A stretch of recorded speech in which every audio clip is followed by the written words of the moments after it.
Hi, everybody. Welcome to Season 6, Episode 10 of High Scores, High Stakes, the podcast that's all about stealing other people's treasure. I'm your host, as always, Mr. Luvva Luvva. And with me are my co-hosts. Oh, how you doing, Luvva? It's myself, Cardinal. Nice to see ya. You appear to be Tomahawk in a trying not dungeon. to swan dive off the top of the mansion. How are we doing, guys? Very well. I just noticing Cardinal looks like he's in some sort of dungeon. Do you need help? Blink twice if you need help, Cardinal. I need major help, but it's psychological, so please let's move on. Cardinal's generative AI at this point in the game. This is the only time we can get him here. There we go. I just love it. You see the light come on and off. He's like, no, that's too bright. That's too low. I'll just stay in the dungeon. It'll be fine, Cardinal. It'll be fine. Okay. Most people Dungeons listen to the audio anyway. It's grand. Dungeons are typically in the foundations of a house, and Cardinal is the foundation of the league table. So it's Rude, thematically but Welcome, correct. viewers. If you haven't been here before, this is the High Scores, High Stakes podcast. You can find us on all we do that major weekly, yeah. listening retailers such as Spotify, Apple, and others. Catch us at highscoreshighstakes.com. This man's on a mission today. He is. He really wants to get this done. So let's continue on his I framework. just don't want to abuse straight into the episode. I skipped the preamble. He's going to override the housekeeping. Let's just do the challenge. Sod all this nonsense then. But just get straight to the good stuff, the challenge. Before we get into that, let's tell everyone who we are and what we do. We're High Scores, High Stakes, the internet's only competitive PlayStation podcast. Cardinals told you where to find us. But every week we play a game. Good. I'm sorry, Cardinals Good. throwing I'm glad we play games. We do Bonus, enjoy it. man. We are the internet's only gaming podcast, to be fair. So We are the only gaming podcast on the internet. They're definitely the only competitive PlayStation podcast on the internet. Where every week we pick a game, we play a challenge in that game, and we compete against one another in a league table. The winner of the challenge gets 3 points, second place gets 2 points, third place gets 1 point. Whoever is top of the league after 12 weeks wins the coveted, probably full of dogs.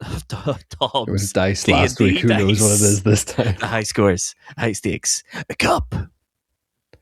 And we are on the home stretch, gentlemen. This is episode 10. We have 3 more challenges to play. If you couldn't guess from all the little puns we thrown into the intro there, this week's challenge game is 2 challenges in Tomb Raider 3.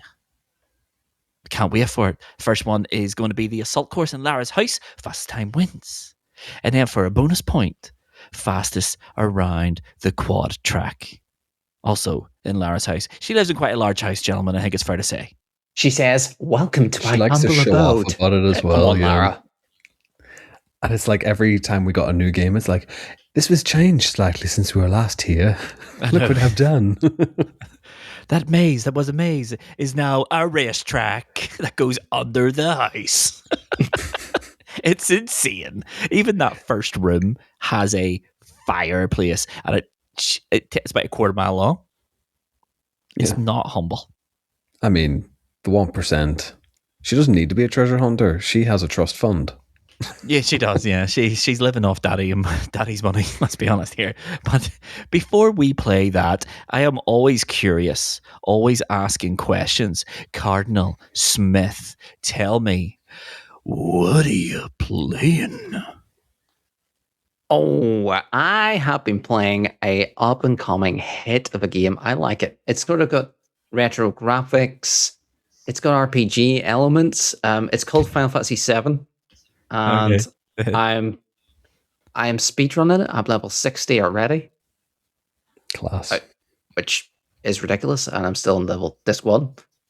Because you can hit ×3 speed. You can, and you just you play it can. 3 times speed. Oh, yes. I remember you saying, And yes. that is a game changer. It does zip through. Are you times 3 and like doing all the combat as well, or you're skipping combats as and when? As if I'm running around in the circle leveling in a specific spot, all on ×3, battle ×3, everything. Yeah, but for regular gameplay, I'm not. Anyway, great stuff. Other than that, yeah, I have a family, so Astrobot had to be on again. Class. Yeah. Good to see an old friend, and that's about the height of it. Okay. Tomahawk, what are you playing? I'm in endgame of Expedition 33. Oh, I have thoughts about this game, but I'm like nothing too deep dive for today.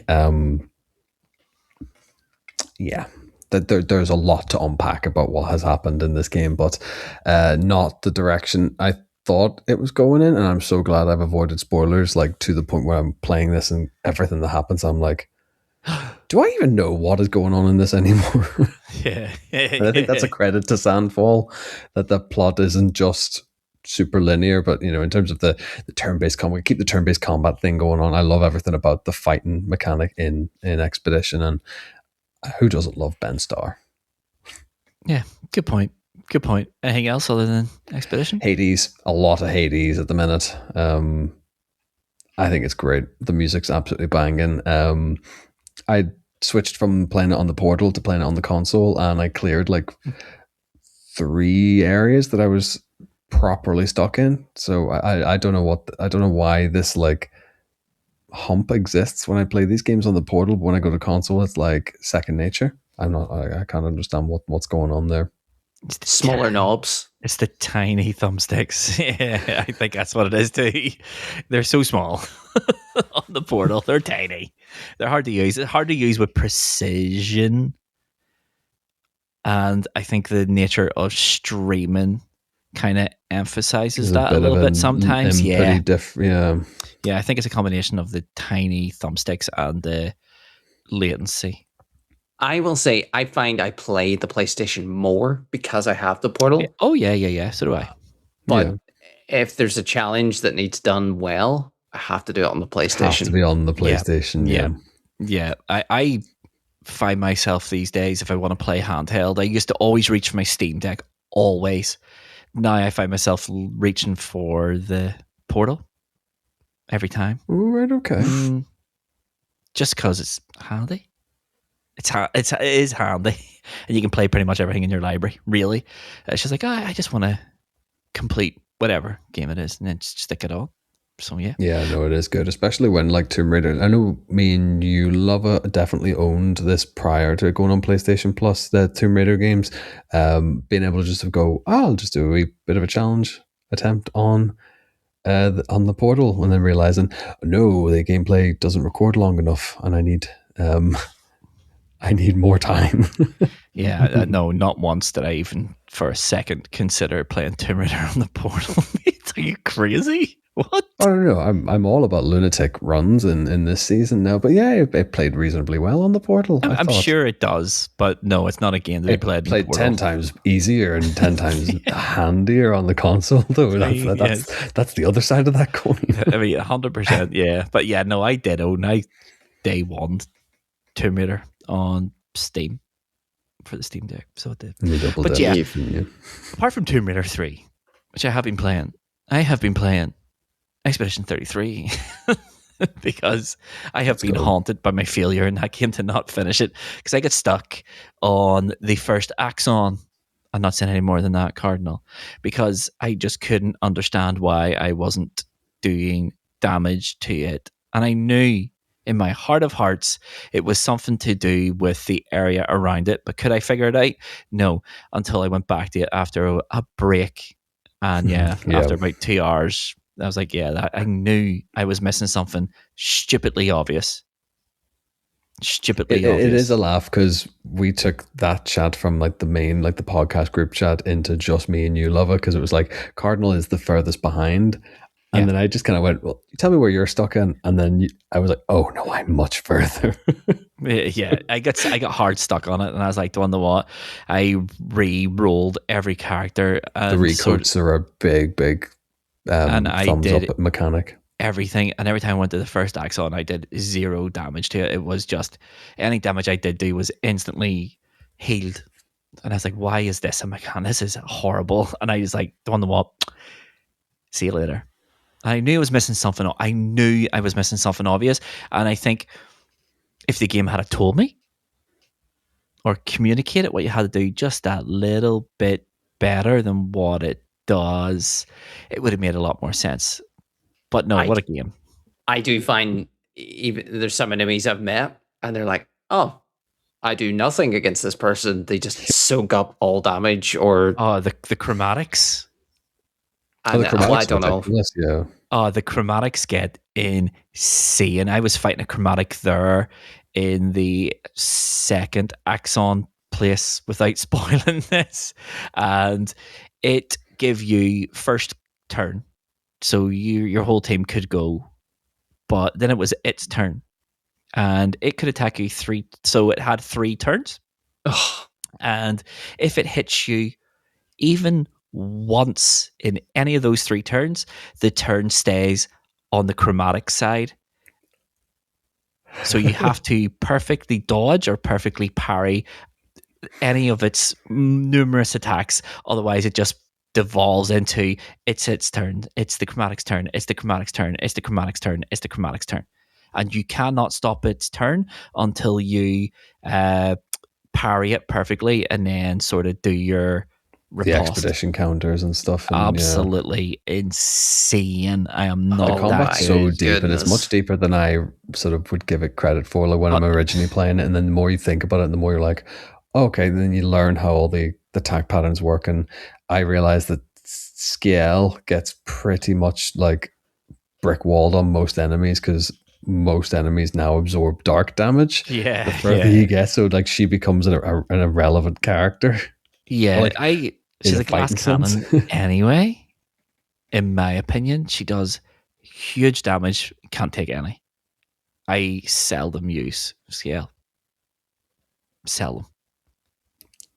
Maybe we should do a game of the month on this. What do you Possibly. think? No. It's a good game. Oh, It's a, let's touch on this another time. yes, let's Yes. let's get to the challenge because Cardinal is desperate. Before we get into the challenge, we have to tell everyone what the league table looks like after our last challenge, which was, of course, the perfectly timed, the perfectly planned, the first step to me going back to back, the first step to me becoming the first 3 time, the first step to my inevitable season There it 6 is. victory. It was, of course, R-Type Dimensions EX. And it was a great episode. I'm not going to tell you the results, but I will tell you what the league table looked like afterwards. And I made a mistake last week, Tom, with my on-the-spot maths. But the league table after the champion's choice is this. In the Cardinal position is Cardinal Smith with 23 points. He started there. He's probably going to finish there. It's been less than a vintage year for Cardinal Smith. He is emulating his footballing hero, Mo Salah. He once was at the pinnacle of his sport, but now his prime years are past him and he's languishing. In second place is Tomahawk with 30 points, slightly better than Cardinal. A few underhanded tactics being shown this year, a little bit of cheating, a little bit of bending of the rules, a little bit of a lot of things, Tomahawk, but you're in second place, but top, leading the way, on a mission to win season 6 to get my 3rd cup. It's me with 31 points, and the people at home are probably saying 1 point. He's awfully confident for a man who's only 1 point ahead. I would quote the oft famous Sir Alex Ferguson. I would rather have points on the board than games in hand.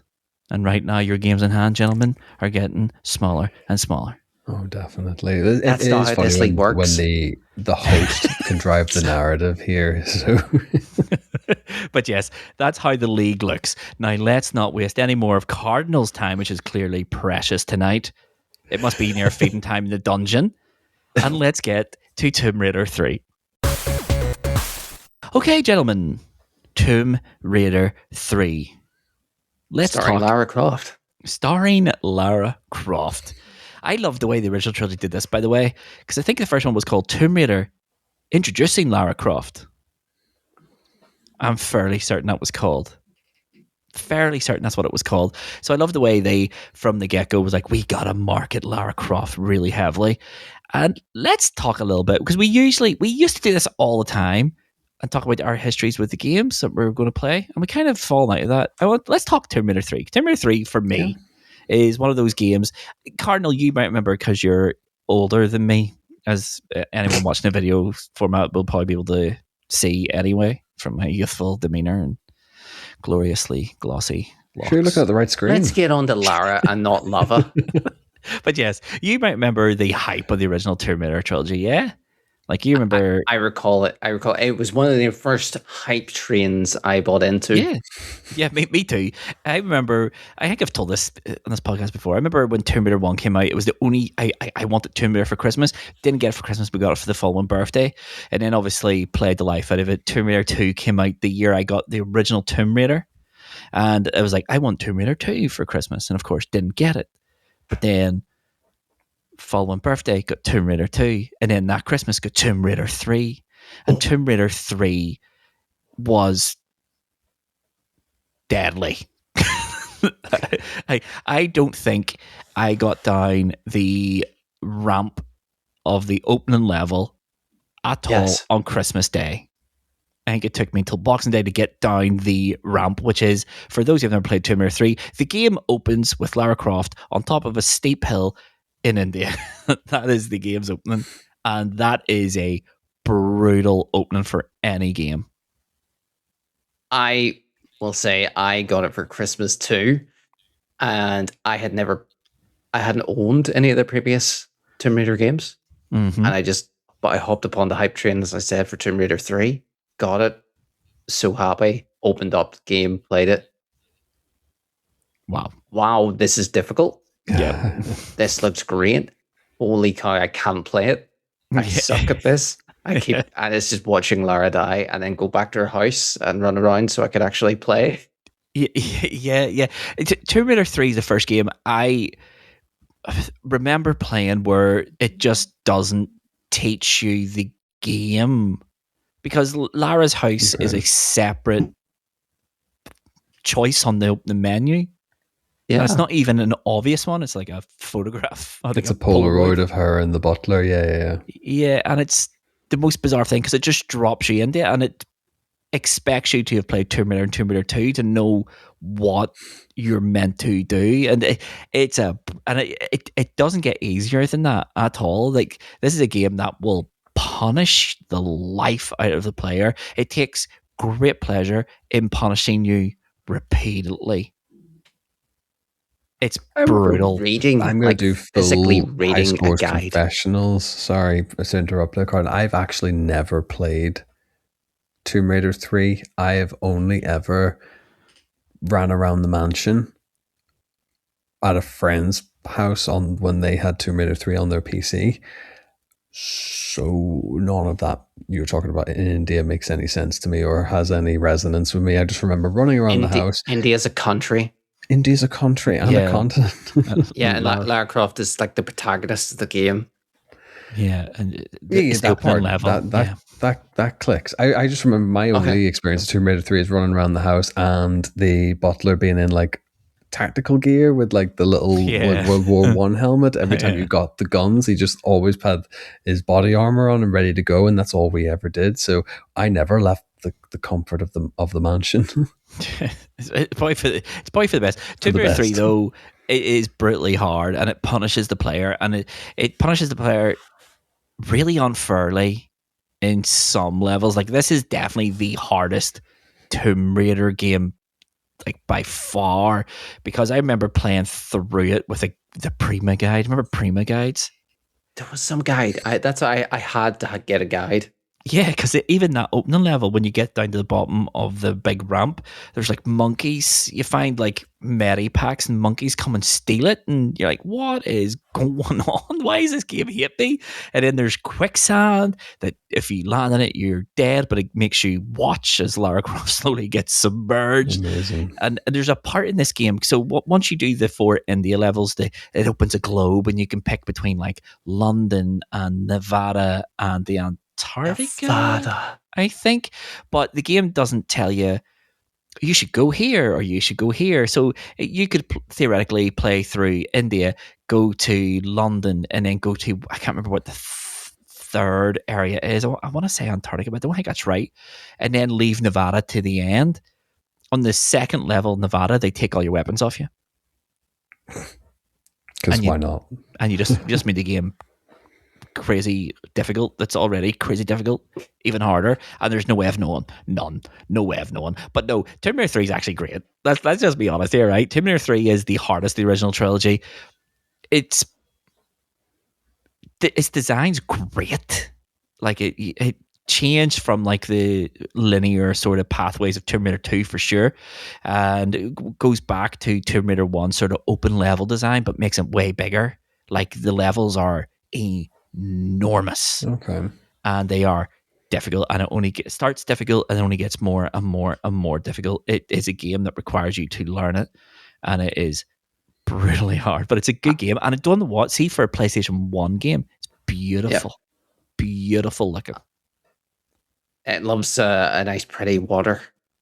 Yeah. It does, and the lighting system for it, like I know they had flares in Tomb Raider 2 as well, but the lighting for Tomb Raider 3 is incredibly good. It's just a great looking game. So it is. It's a great looking game. When we were playing this challenge, I flicked between the original graphics and the new graphics, and it still looks good on the PlayStation 1 side. The only thing I don't like about this game, and it has been an issue with this game since release, is pick a new graphics, it plays in 60 frames per second. Not a problem. Put on the classic graphics, 30 frames. Okay. And it is weird to play in the classic graphics. And this has been an issue for some reason. Like, it's been an issue since the game released, and they've never fixed it. I don't understand why the classic graphics run at 30 frames per second, but the newer graphics run at 60. Makes no sense. But here, who's Saber? I literally didn't notice. Like, I don't even know how you can visually I just see any difference. Turn the camera. I just natively went to the remaster and just was like, I'm running it at this. This is how it sort of was intended. I'm not here for nostalgia. I'm here for points. Yeah. And let's talk about that's the Tomahawk approach to most games. Yeah. Play a game in secret for weeks, and then I'm not here for fun. Yeah. Let's talk about how Tom's not going to get those points this week. All right. So challenge 1, the main challenge for tonight, was the assault course in Lara Croft's house. And this was a simple one. Get from the start line to the finish line in the fastest possible time. Whoever is fastest gets 3 points. And then, just for the crack, and because Cardinal loves his racing games, we thought there's no better racing simulator on the PlayStation 1 than Lara Croft's Quad Track. So we're going to play that as well. That's a very, very, very short track. So it's only worth one. It's only worth 1 point. That's the bonus point this week. So I say we start at the main challenge, which is the assault course. And I say we start with our foundation, Cardinal Smith. So let's get your run up right now, mate. If you wish, let's go. And here we are, Cardinal, on the precipice of challenge number 10 in season 6. You've went this season with 1 challenge win, and it was the week Tomahawk and I also won the challenge in a first ever 3-way draw. You need this more than either me or Tom. Does that diminish a win? Is a win a win? A win is a win. Is this another Sir Alex Ferguson? Like your personal heroes, you know? No, I said you have 1 challenge win. What I was emphasizing was it was the worst week to win because we all won. That was the point. Okay? Now, I've got a feeling we're not all going to win this week because this challenge, I don't know about you two, I find it fairly difficult. But let us hit that play button and watch Cardinals gameplay. In we go. And so you will notice straight away I've gone with the modern graphics and I've gone for modern controls as well because, hey, I can't play the game in the original tag controls. It just isn't something I'm physically able to do. I hadn't played this since the 90s. Mm-hmm. And since I visited Nevada level, I never wanted to play it since the 90s. But I learned a bit as we went on here. And that's new. I never thought to do that. I know, right? I mean, it's not genius. Terrible. I mean, I still learned how to play the game again. But as you say, it doesn't exactly guide you particularly well into how to play and succeed in this game. Yeah. I avoided Yeah, so I think I tried to avoid things without getting penalties as much as possible. Yep. So I didn't scale anything there and just jumped in the Because the water. time penalties I've noticed are like weird and indiscriminate there. So if you miss the first jump, it's a 8-second penalty. Yeah. If you miss those high platforms, it's a 30-second penalty. Yeah. Yeah, it's again, brutal. if you miss the zip line, it's 8 seconds. So it depends on it's brutal. Well, here's the thing: in the water controls, I couldn't work out how to get on the zip line, how to walk. Not watching the video, Cardinal decided to crawl to the zip line so he didn't fall off the edge, which is slow and steady, slow is smooth and smooth is fast. So I commend that, and we are on the target gun range here now. Yeah, so this shooting range. So let me tell you, because I'll take over because this is my go. The targets pop up as you move forward, but if you move forward too fast, they'll all pop up, and then there's a 10-second penalty for each target you miss, which is brutal. So I've managed to not trigger them ahead of when I want to, but at the same time, I've had a few buck ups there with crawling and running. But I'm about to get across the line in 2 minutes, 13 seconds, and 83 tenths. I'll tell you what, right? There's some really good stuff in that one. That jump from the jump sequence to the cargo net, it's very, very, very intelligent. Just not jumping to the left, just jumping straight ahead and landing on the ramp effectively. I found it by accident. Really, she just reached it. Good. It was one of those ones because I just saw you go over the top of that third platform effectively. And I think it's probably because it's a 90s thing or how the game looked as well. That doesn't look like a ledge at first glance. It just looks like a sheer drop. So the fact that you just landed on that, class. Yeah. And you know what? That's a good time save because you don't have to go forward, left, forward. And then angle yourself to get that middle ledge as well. So no, absolutely solid. Again, you already highlighted it. There's a few moments in the transitions, I think, that have let you down a couple of seconds there. The zip line is I'll be honest, a heck of a choice. I did not know. I still don't know if there's a way to walk, and I only found out there's a way to sprint because Tomahawk mentioned it in our messenger chat. Yeah, see, you using the modern controls, which by the way is the most psychopathic thing I've ever heard on a gaming podcast. It is incredible. The control scheme's completely different, obviously. So R2 is sprint with classic controls. L1 makes you walk. And if you hold L1, you can't fall off an edge. Well, that's great to know. But at the same time, I am not moving around like this. I know. I'm walking into Johnny walls. Beard said I this can't a couple even weeks open ago. a door in this game. Tomahawk, don't you interrupt me. I cannot open the front door of Lara Croft Mansion in old controls. Get out. Anyway, my time's 2 minutes 13.8. You're welcome. Yeah, it's a good time. It's a good time. It's a trophy time. So it is. I think it's a bronze trophy time. That's what it is. Sub 220. Not 0.6 ultra rare trophy. I have you not a 0.6% ultra rare. Incredible scenes. Oh, fair enough. Incredible scenes. But yes, 213.8. Heck of a baseline for me and Tomahawk. Really good baseline. Try and beat because that's a really nice baseline. It's a really decent time. I liked the crawling under the greenery with the rolling. That's really smart. I liked the first attempt where I rolled backwards. Yeah, you rolled the wrong direction, but that was just warming up. Yeah, I don't like warm that. Up. You need to like stretch.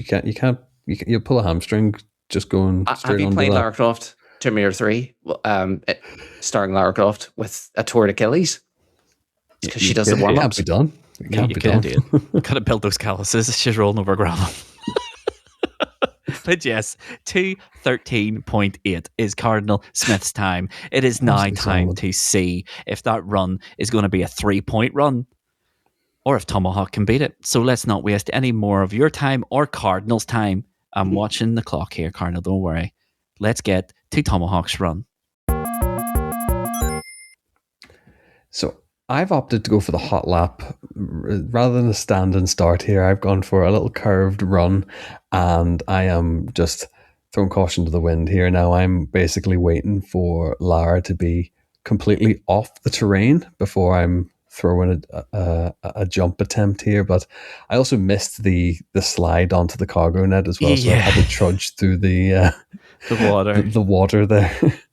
That's going to cost you some time because she moves extraordinarily slow there's in water. There's a lot of these situations that can't really be like dealt with, and I am going steady on here, but then I've remembered a little technique that you can just miss the cargo net altogether. That's very nice indeed. That's going to be a good time safe on that water. You just made up what you lost in the water. Now, really the laugh about this is you have to time that jump into the water to like an angle to precision, because if your jump path goes over the gravel, over the path, your time resets. It does, yeah. And that has been run killers for me more times than I care to admit here now. And also another fun fact, completely by accident, I found this. If you're climbing the cargo net, certain times Lara takes a moment to adjust her feet. Mm-hmm. If you're just far enough left, she'll clip the ledge and then just pull herself up without having to grip her legs onto the... Doing the roly-poly underneath the net. So we're under the net here at 90 seconds, and I've done the same thing. I've gone for the Cardinal Smith safe approach of let's try not to get all of the targets spawn at one time. Yeah, because and then just figure out where they're going to spawn and where I'm going to auto aim to. This is very fast indeed. 149. This is fast. Very, very, very and then fast. A sprint to the finish here now, because I've learned to not let it go to the bottom because you'll gas. So if you jockey that sprint button, let it go to about 2/3 and replenish, because she has a cooldown to her animation as well. Mm-hmm. So you can that was jockey that and nearly create a permanent crazy time. Nearly a permanent sprint if you just sort of jockey it from it going completely empty, let her cool down, animation kick in, and then you just hit sprint again, and she'll kind of constantly stay in motion there. But I do also like that no matter what PB time you do, Lara gaslights you into being like, you can do better. And it's like, no, you physically can't, Lara. yeah. It's like, that was fast, but I think you can go even faster. And it's like, no, I can't. No, it's not possible. I don't think you can go any faster, Gary. No, not at all. But yes, that was... Key strat on this, I did notice that if you... it depends on where Butler spawns or Butler follows you around the map. Yeah. He can sometimes get caught if he meets you at the finish line, he can sometimes just be caught by the auto aim. Yep. So I've lost many a runs and many a seconds because I'm shooting him and not targets. Yeah. And if he appears and you don't knock him on his bum, you get a 10-second time penalty because he's an active target. No way. So you have to take down all those targets plus knock him down, and he's a sponge for bullets. It is an insane mechanic. So he's in your best interest to not have him anywhere near the gun range, basically. My strat with this was do a dry lap, pick up the guns, because you're never going to do your fastest time picking up the guns. No. And then drag him with you, if that makes sense. And then once you pick up the guns, then I sprint back to the start line, and he slowly makes his way towards you. And then by the time his ample time, he'll never catch up by the time you've already started your next run. No. So he remains in this that he has to run that L shape back and forth to you, and he'll never catch you. No, never. And that was my strat to get rid of him, because he's a pain. He is a pain. Although he's really funny, because if he stands beside you, he just farts. Yeah. So he does. He just makes all these weird noises. But yes, Tom, your time was exceptionally fast. 1:53.63, which means you have overtaken Cardinal into first place by a good 20 seconds. The laugh about it was as well, because I remembered that the monkey bar, if you don't do the monkey bars, that's 20 seconds. Done. Erased straight away. I also remembered that because this game was made in the 90s, they seem to, all the blocks have set distances, and it's not like to say that you can put them a couple of pixels away from each other. So these jumpable distances, that jumpable distance is no different than the first one that you can do at the very first jump. So it's just remembering that not everything has to be parkoured. Everything can just be cleared. Yeah. And kind of getting into that mindset as well, that Lara doesn't necessarily have to climb everything. Yeah, her animations are so slow to start. Mm-hmm. So they are, and the more animations you can avoid, the better you are. There's some you can't avoid, but the ones that you can avoid them all. But yeah, let's see if that is good enough for the 3 points, or is Mr. Luvva Luvva going to come in clutch and win it at the last? Let's find out now. Let's go, gentlemen. You're now watching greatness. It is my turn. And yeah, I decided that the best course of action to do here was run in a straight line, because I know that when I come to this climbing part, that my next jump is going to be directly in front of me. So waste no time with jumps and banana jumps and all this here sidestep and nonsense. So just run in a straight line for as long as I possibly could. And that's what I did. That cargo net gave me nightmares, by the way. There was sometimes I could clear the first horizontal bar and I could never replicate it, to be quite honest. But yeah, and then it's just pretty much the same as Tom's. Just try to make everything as smooth as possible. I tried that jump you did, and I found it really inconsistent. So my plan was get as close to the top as you can and try to avoid her pulling her legs up. Climb it, then that yeah, way. I could never understand why sometimes she would pull her legs up and other times she wouldn't. I couldn't replicate. It just seemed random to me. And then let's get as fast as we possibly can here. I kind of messed up my entry onto that Sego cargo net as well. This wasn't the smoothest run I had, but it was my fastest. So it was. And by this time of the game, I was like, I'm kind of done with Terminator 3's assault. But that's it. No, you've kind of done what I did originally, is trying to center yourself. So as soon as you're back at the top of that cargo net, it's a straight sort of quick step. Mm-hmm. And yeah, you've done that lovely stop there. And I don't know about you guys, because I haven't really paid much attention. That transition is coming off the zip line. Do you let go just at the last second? Just before, because so if you don't, she'll bump the wood, and you'll cost yourself a few seconds. But yeah, I did the same as you two here. Forward? Yeah. So I figured out where you could step to, because once you get more than one wave of targets, then sprint to finish. Then you can knock the targets down without hitting them, if that makes sense. So if you keep it one wave only, then you can't knock a target down without shooting them. If you have two waves or more waves and you hit a previous wave in a weird angle, then it will just knock them down, and then you'll get a 10-second per target penalty at the end.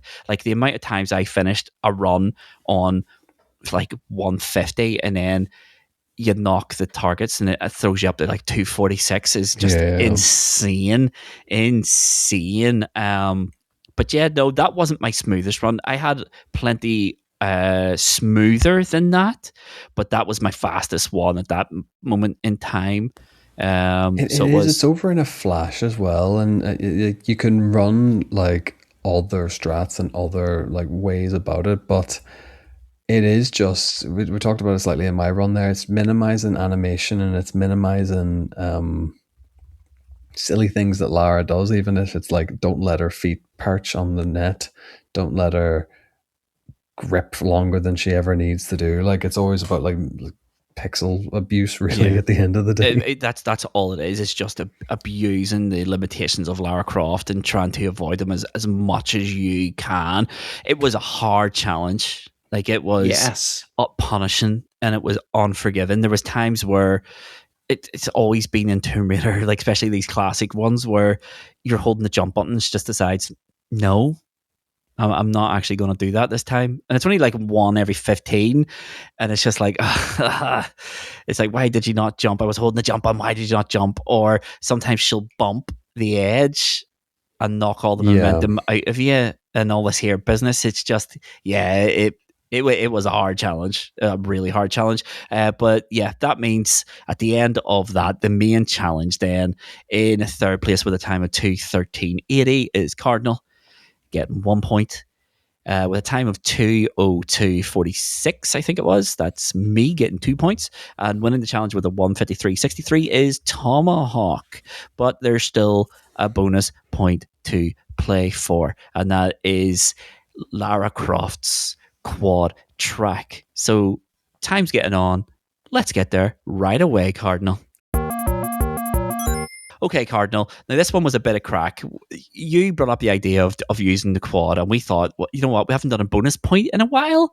I can't remember the last time we've done bonus points this season. So we were like, do you know what? Let's do it for the crack. For all the time it takes, let's give a Cardinal a wee bit of a racing game here. So we decided, let's do the quad track and see how fast we could do it. And that's exactly what we've done. Because it's so short, we're not going to show you the runs individually, because we have a lovely wee 3-way split screen. It is also a very rare occasion that you get a fully baked in, fully optimized racing game within a fully baked, fully optimized action adventure game platformer from the 90s as well. So you're getting a double whammy of super challenges here today. So be grateful, audience at home. The physics are incredible. I can't believe they included in tire wear. So at the end of your lap, it's slightly skiddier.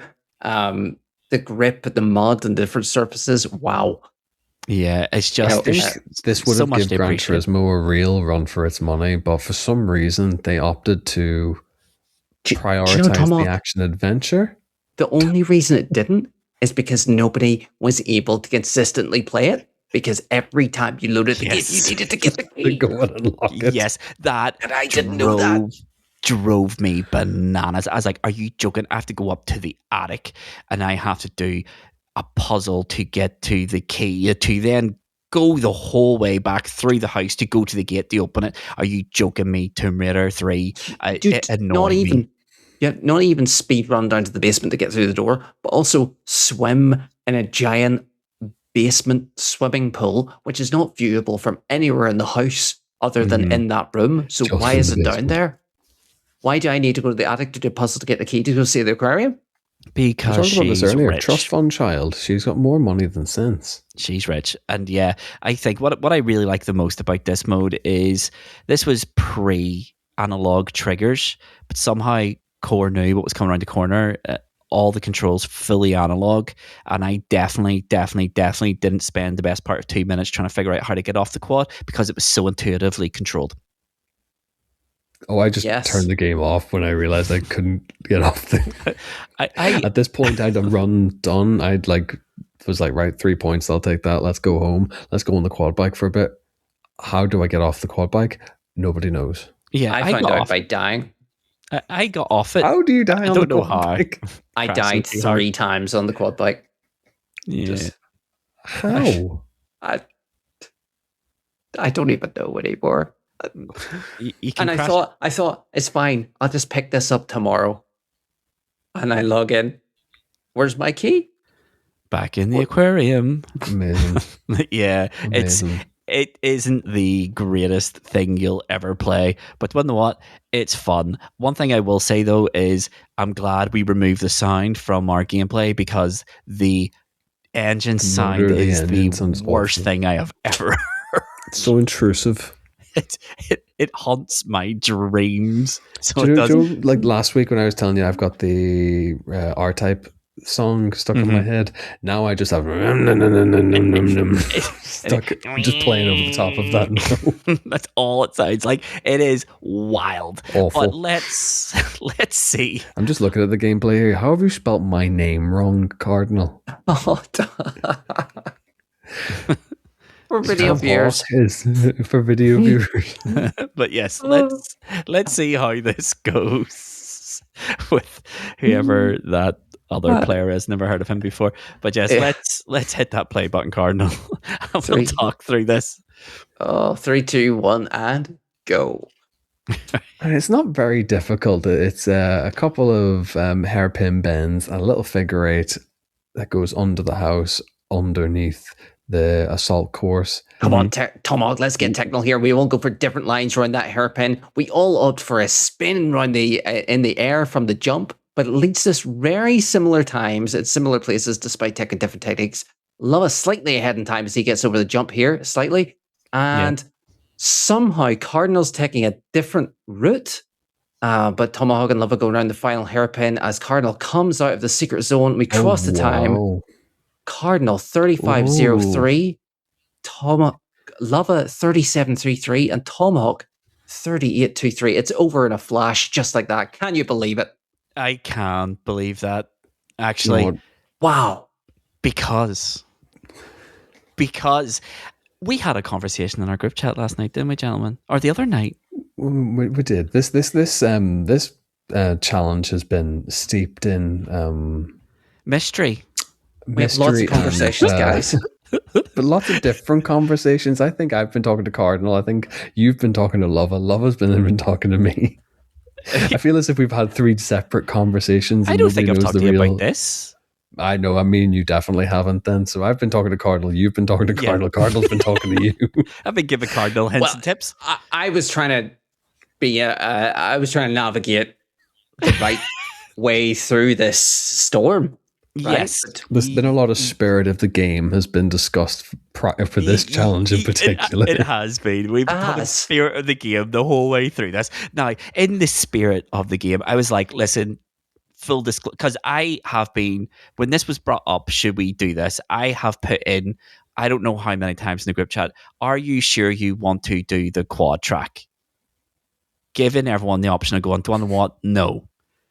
And then when it was locked in, this was happening, I was like, look, I have uploaded 2 runs. One I feel goes against the spirit of the game because full disclosure, I bought this game when it came out on Steam and I went on a little, let's get as many Steam achievements in Tomb Raider as I possibly can. Makes sense, yeah. And I may or may not have practiced this massively on Steam. And I did know a few tricks and how to save time.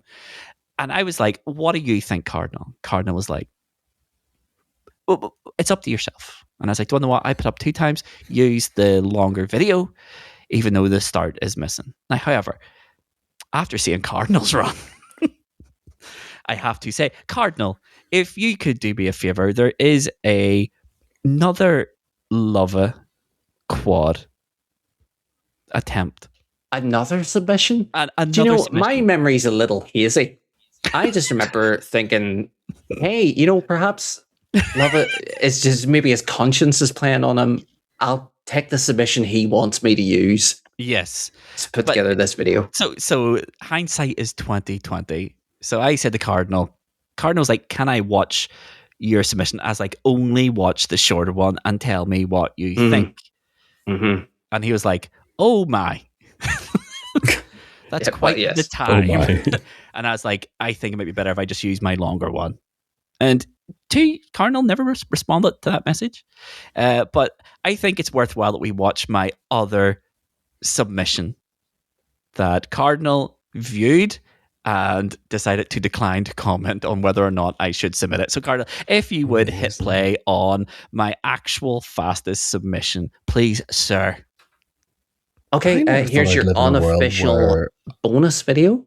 I back Luvva in the spirit of the game. Now let's see. So we can see Luvva has started, just as I said. Let's see, and it's a lovely run. Looks similar.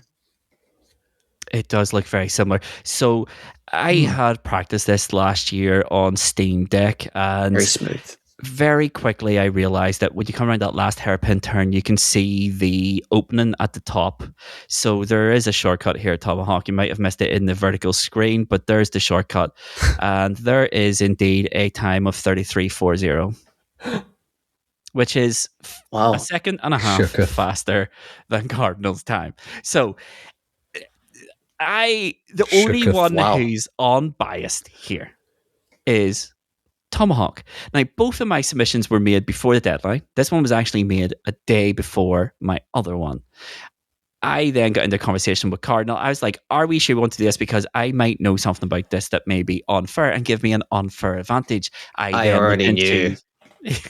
I know you did. If you had said, I know that, then I would have never bothered running it again. And I just would have took that time. But you didn't say that. And you viewed my time. Because it was ridiculous. So here is... And then you told me to use that run. Tomahawk is the only impartial person here. Which run are we taking? Are we taking my actual fastest one or the one I only submitted because my good friend Cardinal Smith told me, spirit of the game, mate? Whilst retaining knowledge. If I I said don't know now because there's a lot of moving parts here. There's not. Well, can It's I spirit say of the game. my piece? Can I say my piece? Actually, I yes. saw that. I want to hear. And I thought, because I did it. I originally did the time going around the track, and it's like, geez, this is a slog getting around here. It is. How do people earn that trophy? And it's like, oh, there's a big hole up there. Okay. Yep. But it's so narrow. You bump around the walls there, and you lose a lot of momentum anyway. So I don't know how you did that so perfectly and cleanly. You must have really. It was a practice from you last nailed year. it. It's that right angle. As soon That as was you the get practice up from that- last year. No, that was on PlayStation 5. But no, So I Tomahawk, practiced it a lot last year. that was the practice run from last year. I think he said. Anyway, I had already done that, so I did that, and I got my time, which I displayed here, which was submitted on time. That's fine. Once we had that conversation, I thought I need to go back and not take the shortcut and re-record and resubmit, and that's when I found out you need to get the key again, and I thought, nope. So that's why you were. That's why let's you were go so all in irate on the that drama. day. That is I absolutely. would say, That is Tomahawk. Couldn't get the key style. again. I mean, this is the really funny one because this actually doesn't impact me, and it's actually to my it's actually to my benefit just to keep this in Cardinal's pot. Yeah. How It's spirit of the I don't game. know. Spirit of the game. you're We are getting all about Spirit of the Game integrity. You are getting Spirit of the Game awards today, Luvva. I will give you that one. However, you gave Cardinal an in, so I feel as if that may have to be at your own. No. I give Cardinal an in, not knowing what he knew. Cardinal has lied by omission. I have done no such thing. I submitted my run. You know what? I'm going to come up with a fair solution. All right. I played Spirit of the Game. Cardinal's getting a bonus point. However, I got the fastest time. I want a bonus point too. That's fair. Can we just start season 7 with Cardinal -1 point? After your season 5? Do you want to know what? Get out. Do you want to know what? I'll make this even fairer. No bonus point. No one's getting it. No one's getting it. Oh, There we go. How about this? I have spoken. I have spoken, sir. This is. Let me just say something here, right, gentlemen? Okay, I have put a lot of time and effort making sure that we are honest, that the integrity of all of this is upheld. Above board. And I have been shafted by Tomahawk and then shafted by Cardinal on 2 occasions in the last 2 episodes. It is wild the behavior, gentlemen. Deary me. I'm there's a difference between maybe what I did at Astrobot and what has occurred today. I'm talking about. I know the Astrobot is our Lonely Mountains. Astrobot is our case study. That is our ground zero effectively for everything that goes on beyond that moment. That is our case study. Tomahawk, I will stop you there. There has been underhanded tactics used in every season of High Scores, High Stakes. We are just not all aware of them. Now, your season 5 Astrobot run was the first expose. The first public shaming. Fair enough, yeah. Hence why it is the case study.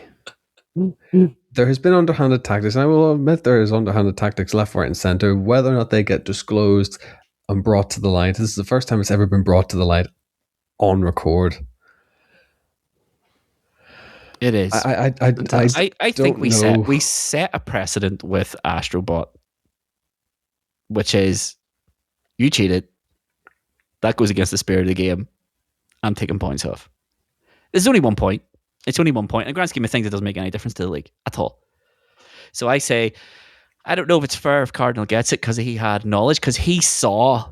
This is the first time in High Scores, High Stakes history one of us has saw another of our runs. All the runs, effectively. Prior to record. and he had knowledge that no one else had, and then he has led me astray. So I say we strike that bonus point off the record. We did it with Astrobot. Judge Tomahawk. Astrobot was egregious, but Tomahawk didn't know what we had. Well, he did know what we had done because of the leaderboard, but you know what I'm trying to say here. Cardinal has viewed my run and then omitted that he also knew about the shortcut. If you had said, I know that existed. With your consent. What's that? But it was, that consent was gained through lying of omission. You lied through omission. I didn't lie. I offered. If you had said, I knew about that. You know what? This has gone on too long. No bonus point. I have decided. Judge, jury, executioner, high scores, high stakes. I'm striking the bonus point off the record. So that means after 10 episodes of season 6 and more controversies than you can shake a stick at, Cardinal Smith. It's weird on this side, isn't it? I always keep receipts, gentlemen. I was going to delete that run off the channel as well, and I was like, no, I'll leave it up. Because it would be a good thing to show people. If they don't know about the shortcut, we can show it. I didn't realize Cardinal knew about the shortcut and then absolutely robbed me. But anyway, that's not the point. Okay, the point is, how does the assault course scores affect the league? As we all know, Tom got 3 points. I'm getting 2 points. Cardinal's getting 1 point, and there's no plus bonus an extra point for a spirit of the game.